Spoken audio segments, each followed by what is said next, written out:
I'm proud to be striking for the climate today with all of you and millions of youth and adults around the world. Our event today is one of over 4,900 happening on our planet today. Today, we stand on stolen land, of which began with the arrival of foreign immigrants in the late 1700s into Kalapuya territory. Their population would experience a dramatic and devastating decline. Their lands would be taken and claimed by outsiders. Past hunting and gathering grounds would be declared off limits to them. And a way of life would be lost for generations.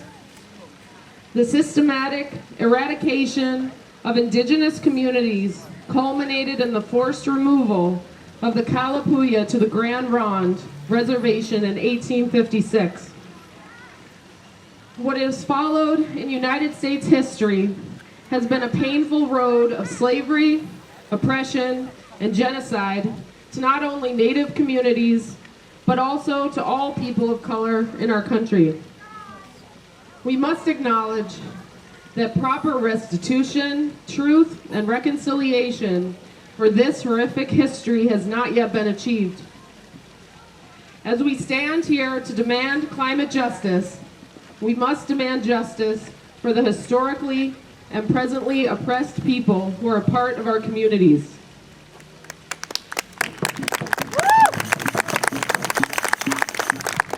It is now that I ask humbly for a moment of silence for all those who have suffered today and generationally.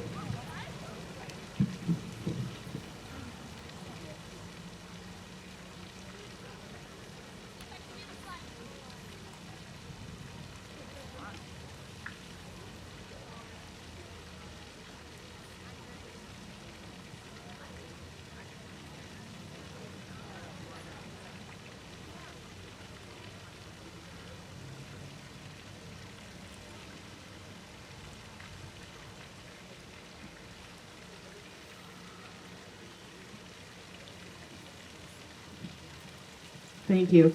This painful history is dramatically tied to why we have gathered here today. The patriarchal exploitation of people, the environment, and its living creatures for short-term fossil fuel profits have eclipsed morality to such an extent that we stand at a dangerous precipice. I thought about what to say to all of you that hasn't already been said in hundreds of documentaries, in the symbolism of direct actions and demonstrations around the globe, in the articles put out by leading scientists, the IPCC, journalists, books, websites, YouTube channels on climate change, and most importantly, an emerging tidal wave of youth fighting for climate justice that hasn't already been said.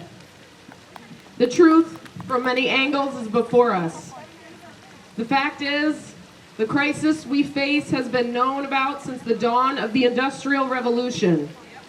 And our government has known that human activity, mainly through the burning of fossil fuels, has been warming the climate at an unprecedented rate for more than half of a century. As of September 18th, 2019, CO2 in our atmosphere measured at 409 parts per million. The last time there was that much CO2 in our atmosphere was somewhere between 800,000 and 15 million years ago.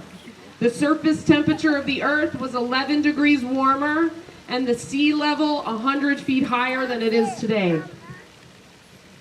So why haven't we already fixed this problem? Back then when it was so much easier to fix. This is simple to answer. Short-term fossil fuel profits.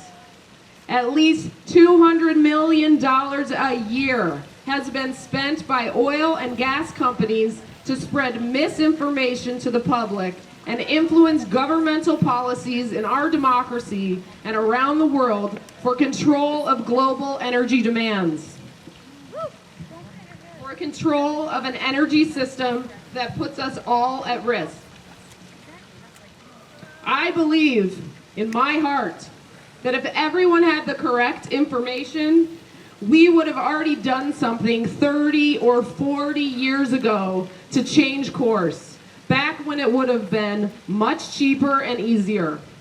In fact, it is a deeper than lack of information. It is the systematic proliferation of lies and manipulation of the truth for decades.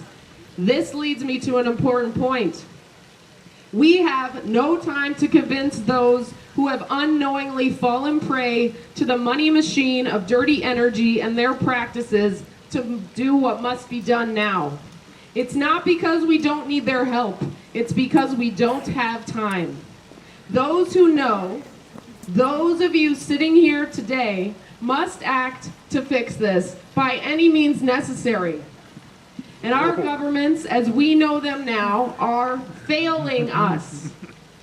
People keep calling this an existential crisis. Well, I don't agree.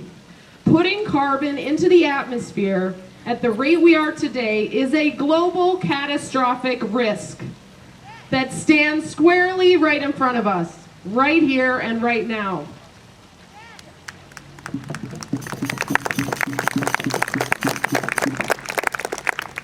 It is in the duration, impact, and frequency of catastrophic weather events.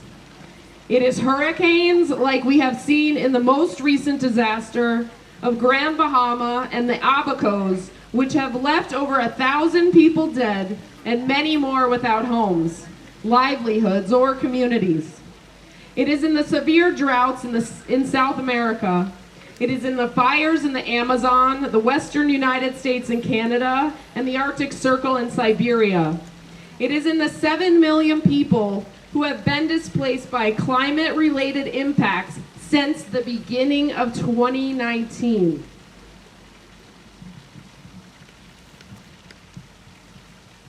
It is in the acidification of our oceans and the mass extinction event we are living in now. It is in the receding glaciers and the melting ice caps. It is in the feedback loops creating an unknown soup of catastrophe. It is in the very real potential total collapse of our only home as we have known it, Earth. Despite all of this, I'm hopeful. Today is a perfect example of that hope. Youth are taking to the streets to demand action.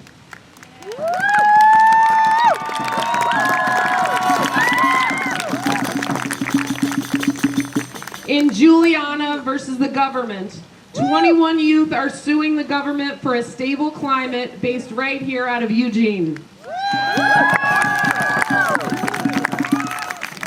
Fridays for Future, an ongoing school strike every Friday, started by one girl, Greta Thunberg, in Sweden, back in October 2018, has exploded to what today is quite possibly the greatest day of protest in human history for climate action.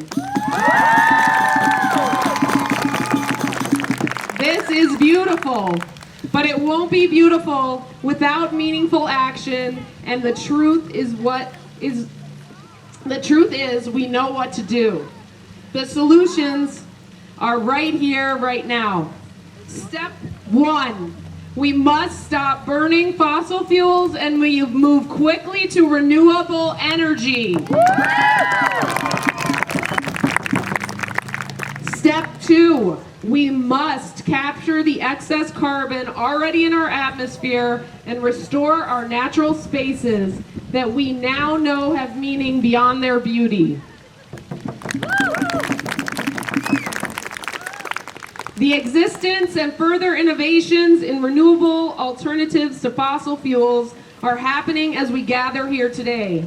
Initiatives to capture and store carbon are ongoing, and much of the research is promising. But more and faster must be done. We can no longer afford to support governments and industries that insist on the current dark and dangerous course. We must support candidates who believe in science and are willing to take bold steps to secure a stable climate.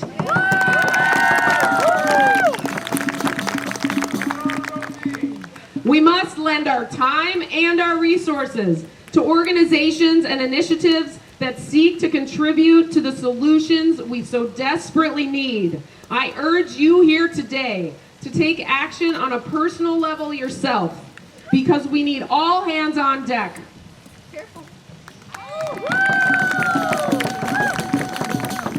This leads me to sharing a step we hope you can help us with. Today we are asking the City of Cottage Grove to declare the truth. We are in a climate emergency. We ask that the City Council host a public town hall forum as a part of a developing emissions mitigation and climate adaptation initiative.